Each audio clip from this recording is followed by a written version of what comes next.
Hey friends, welcome back to my kitchen. If you're new here, my name is Jen, and today I'm going to be showing you one of Kentucky's best kept secrets for comfort food, and that is burgoo. Now, normally burgoo is served around Derby time. It's pretty popular around the Kentucky Derby, but it's also a really good meal to make if you're maybe hosting a party or you just need to feed a lot of people at once. Now, there are two schools of thoughts on burgoo. One is that the meat should still be chunky at the end of the recipe and it has a shorter cooking time. And the other is that all of the meat should be broken down and completely soft by the time the soup is done. It's totally your personal preference. If you would prefer chunks of meat, then cook this for less time. Now, traditionally, burgoo has three different types of meats in it.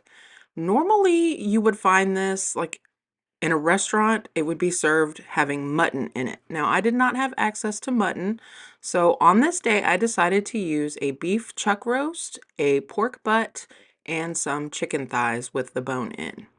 For your chuck roast, you'll need about 3 pounds, the same for your pork butt, and you'll need about 4 or 5 chicken thighs, skin on, bone in. Now, all I'm doing here is cubing up this meat. Now, you can do 1 or 2 inch pieces. It doesn't really matter because this is a really, really long cooking time, and all of this meat is going to break down. You just want to sort of make sure that all of the pieces are uniform so it cooks the same. While I'm doing this, I have about a pound of bacon frying up in a heavy bottom stock pot. And I'm not going to cook that until it's crispy. I'm just cooking it to render down some of the fat that's in it. We're going to be using that fat to brown our meat before we go ahead and start our burgoo. Now on this pork butt here, I got one that had skin off and bone out, but it still had quite a bit of a fat cap on it. So I'm not going to trim off all of this fat. I know that fat is flavor, but I don't want all of the excess fat floating on the top of my burgoo when I'm done. So I'm just going to trim just a little bit of this off, and then I'm going to go ahead and cube this up just like I did the chuck roast. Now, once I get everything cut up, I'm going to check on my bacon here, and you'll see that it is not crispy at all. It is cooked and it has rendered a bunch of fat, but it's going to continue to cook when I add this back to the soup. So I'm not really worried about that. I just wanted to get some of this excess fat out, and that is going to add another layer of flavor to our brown meats here in just a second. Now, I did add a couple tablespoons of olive oil to that bacon fat because there wasn't quite enough in the bottom. And I'm just going to, one at a time, first starting with the beef and then onto the pork and onto the chicken. I'm just going to sear this meat. I'm not trying to cook this all the way through.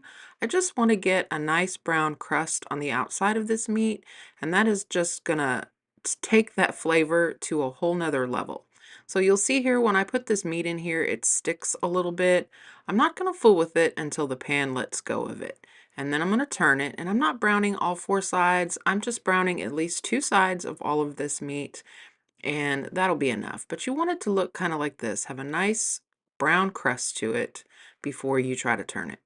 Now, I will tell you that this is a very time-intensive recipe. It's worth the time that goes into it, but you cannot skip steps like browning the meat. It just will not turn out the same. So if you're going to make burgoo, make sure you do it on a day where you have plenty of time to make all the preparations for the stew, because this recipe really is a labor of love, and anyone who eats it will know that you really put a lot of TLC into it. So once my beef is done, I'm going to put it in the same bowl I put my bacon in, add a little bit more olive oil, and I'm going to move on to my pork and then lastly my chicken. And while I was waiting for that to finish, I went ahead and chopped up 1 large green bell pepper, a large white onion, 2 large carrots, and 2 celery ribs so that I could saute them in what was left of this bacon fat as soon as my pan was empty. Don't worry, I will definitely leave all of these measurements in the description box below. Now, at this point, I'm adding all of my chopped vegetables into this pan that's still searing hot. I have not removed any of the grease or any of the brown bits that are in the bottom of the pan, and you'll see why here in just a second. When these vegetables start to release their liquids, all of that stuff on the bottom of the pan is going to come up and just deepen the flavor of our burgoo. So at this point, you just want to be really patient, Turn your heat down just a little bit and let these vegetables get soft. And you can kind of work the bottom of the pan with your spatula or your spoon or your spurtle to kind of help scrape up some of that brown stuff you see on the bottom. I'm not going to add any more oil at this point. These vegetables are going to kind of absorb some of that bacon fat, and as they soften, you'll see I don't need any more oil in this pan, and all of that stuff comes up just fine. Picture, if you will, traditionally, burgoo would have been made in a giant cast iron pan over a fire, and they would have literally used a wooden boat paddle to stir this around because this was for feeding the masses. So just be patient and scrape the bottom of that pan, and I promise you it's going to be delicious. So once your vegetables are nice and soft, you're at this point, if you're using fresh garlic, you would want to add about 5 cloves of chopped fresh garlic. I was completely out of fresh garlic, so I'm using garlic powder, and I think I probably put about 2 tablespoons of garlic powder in. I'm also going to salt my vegetables at this point. I won't give you any measurements for salt and pepper because that is solely per person, per taste. You know, everybody has different dietary restrictions, and I might like my food saltier than you do. So just salt this to taste. Give this a really good stir, and then we're going to start adding our meat back. Now you might be saying, but Jen, that chicken has bones and skin. What are we going to do with the bones and skins? I promise, don't sweat it. Because this cooks for so long, that chicken skin pretty much cooks down to nothing, and the meat falls right off the chicken bones. And then we just, stir the soup around and retrieve the bones. It's as easy as that. Now, if the texture of chicken skin bothers you, feel free to fish that out too, if you can find it. Or use skinless chicken thighs or chicken breast if you prefer that. I just like the flavor that chicken thighs add to my burgoo, but use what you like. This is your supper. If you were using bone-in, just make a mental note of how many you use so you know how many bones to fish out at the end. The same rule kind of applies to bay leaves. And speaking of bay leaves, at this point, I'm going to add 3 or 4 large bay leaves to this stock pot full of meat. And I'm also going to add a couple tablespoons of dried thyme. Now, I know thyme can be overpowering, kind of like rosemary, but this is a lot of meat. And this much meat can really handle the seasoning, so do not be afraid to season this. I'm also adding a 28-ounce can of crushed tomatoes, juice and all, right directly to my stock pot. And then I'm going to be adding a quart of beef broth and a quart of turkey broth. Now, the original recipe calls for chicken broth, but I made a bunch of turkey broth and canned it around the holidays, and so I'm completely out of chicken broth. I'm using turkey broth. I don't really think that makes that much of a difference. In fact, if you want this to be even richer, you could just use all beef broth. If you don't like beef broth, just use all chicken broth. It really doesn't matter. Just 2 quarts of broth of your choice. Put as much black pepper in this as your little heart desires, and then put a lid on your pot, bring it up to a simmer, and walk away for about 3 hours. Now, you do kind of want to keep an eye on it just to make sure that your pan hasn't boiled dry and nothing's sticking. After 3 hours, this is what it should look like. You can see that the liquid level has reduced and the meat is starting to get very soft. So this is when I like to use either a slotted spoon or my spurtle to find those pieces of chicken and go ahead and pull the bones out. Now you'll see here in just a second, just by stirring it, some of these bones are already falling out of the chicken and they are falling out cleanly.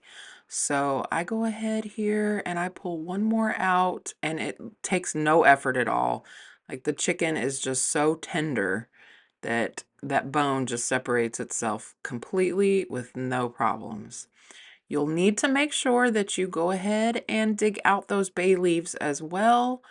They don't have a very nice texture, and while my mother believes if you get served a bowl of soup with a bay leaf in it, you have good luck, I don't enjoy biting down on bay leaves. So pull out your chicken bones, pull out your bay leaves, and just set them to the side. Now, I am of the school of thought that prefers a thicker, more broken down version of burgoo, so I like to help this meat along And I'll show you here how tender it is. Just with one finger, I can smash this piece of pork. So I help it along and I press the big chunks of meat against the side of my pot with my spurtle, just as I'm finishing this up to make it thicker. I'm adding at this point 2 to 3 chopped up potatoes. You can use russets or whatever you happen to have. I had yellow potatoes. I left the skin on because this is going to cook for quite a while longer, and all of that pretty much just breaks down and helps add to the thickness of the soup. But if you don't like potato peels, feel free to peel your potatoes. Nobody's going to complain about that. I'm putting the lid on and I'm letting this go for about another hour. And at this point, your potatoes should be cooked all the way through, but not mushy. I know if you're using russet potatoes, they have a tendency to just kind of fall apart and disintegrate in whatever you're cooking them in. So yellow potatoes are a little easier to work with, in my opinion. They're not as starchy. They're a little bit more waxy of a potato. So you still have some potato left at the end, but this still has to go for at least another hour because we're going to add the last little bit of these ingredients. Now I'm putting about 7 tablespoons of Worcestershire sauce. Now I'm just eyeballing this. I didn't get out the measuring spoons or anything. If it makes you feel more comfortable, you can totally measure this out. But your soup is totally cooked at this point. So after you add the Worcestershire sauce in, give it a good stir and taste your burgoo. If it is not salty enough for you, if you feel like it needs a little bit more something and you can't quite put your finger on it, you can add a little more Worcestershire sauce to it. But the amount that I just kind of glugged in over the side of the pot was perfect for me, but definitely taste your burgoo. Now the last few things we're going to add are 1 bag of frozen okra. This is much better if you use fresh okra, but it is not summertime and I don't have fresh okra, so frozen okra. I'm also adding a bag of frozen corn, and then I'm adding a bag of frozen baby lima beans. Now, if you prefer white beans or the big gigantic lima beans, you can use those, but this is how I've always had it, was with the baby lima beans, and they have a really nice flavor to them. So you can see that this soup is getting super thick. It's more like a stew at this point, and I'm still helping along those big chunks of meat by pressing them against the side of the pan. So I'm going to reduce my heat, I'm going to slap a lid on this, and I'm letting this go for another hour. And at the end of that hour, this is what your burgoo should look like. Nice and thick, super rich broth, very hearty. You can see I am struggling to get this to turn over in the pan, and this is exactly the way we like it around here. While I was making my burgoo, I went ahead and made a big old batch of cornbread. If you need a good recipe for cornbread, I will leave a link in the upper right hand corner to my cast iron cornbread recipe, but you definitely want to have this with at least cornbread or some biscuits on the side. Don't skip it. I'm going to go ahead and ladle up some of this for my husband, and you will see just exactly how delicious this is.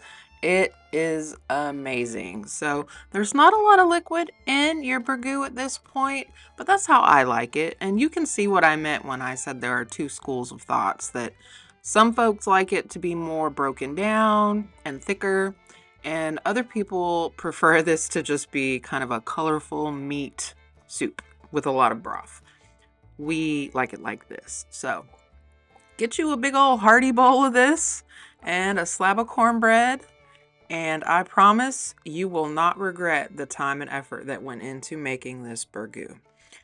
If you give this Kentucky comfort food a try, definitely leave me a comment below and let me know what you thought about it.